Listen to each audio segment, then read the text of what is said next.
The battery provides power to operate your cordless tools. Batteries are made of different types of metals, which determine its runtime, service life, weight, and cost. The performance of all batteries will decline over time, losing runtime until the battery will no longer function at all. Battery life can be maximized by not running the battery to completely empty, charging the battery at least every 3 months when it is being stored, and avoiding charging a battery when it is very hot or very cold. Replacing the battery is simple to do, and I'll show you how. Hi, I'm Mark Socha.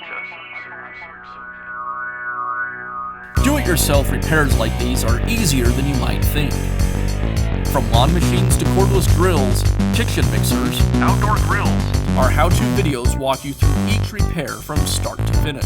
So doing it yourself means never having to do it alone. Let's get started. The battery is secured to your cordless tool with a locking tab. I'll go ahead and remove the old battery. To remove the battery, I'll pull the locking tab straight down toward the bottom of the battery, and then I will slide it away from the tool.